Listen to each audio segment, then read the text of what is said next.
time to do another Their Top 5, and we're going to do it of one of the hottest directors working today, Ryan Coogler. I've been a fan of Ryan Coogler ever since I saw his very first movie, Fruitvale Station, and I fell in love with his directing style, the ability to get such great performances out of his entire cast, to be culturally relevant and politically aware. And he's just a filmmaker that is exciting, and he continues to always do something different with his films and reinvent franchises, reinvent himself, and tackle different genres. Sinners is the biggest movie out right now, and I have to say that movie is great. You should watch my review on it, but let's get to the list. Number 5, Black Panther: Wakanda Forever. When your worst movie is a Black Panther sequel that had so many things working against it, like the tragic passing of Chadwick Boseman, the pandemic, and having to rewrite your whole story and to change the course of the MCU, to still be this good. It's a multi-Oscar nominated film. It won for costume design again. It got Angela Bassett an Oscar nomination after so many years. And it was culturally relevant when it first came out, with Namor becoming one of MCU's better villains. Overall, it still grossed a ton of money. It was a really good movie. Yes, it wasn't the first Black Panther, but it was still pretty good. Number 4, Black Panther. This movie was a cultural phenomenon. It was exciting. Chadwick Boseman's performance, may he rest in peace, was amazing. He ate up all the scenery. Killmonger with Michael B. Jordan was one of the top 3 best MCU villains. The story, the culture, the visual effects, everything was so top notch in this film.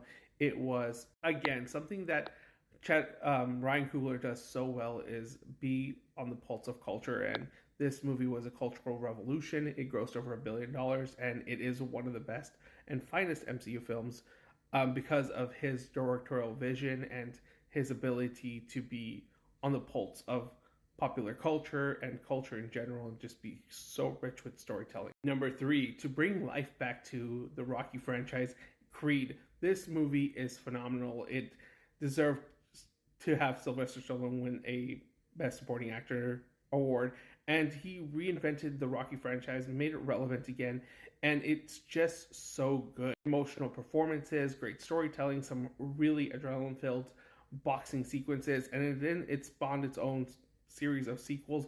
Creed 2, which was a really good successor, and Creed 3, which is a highly underrated, phenomenal film, which is almost on par with the first Creed. It has some of the best directing and sequences in the franchise.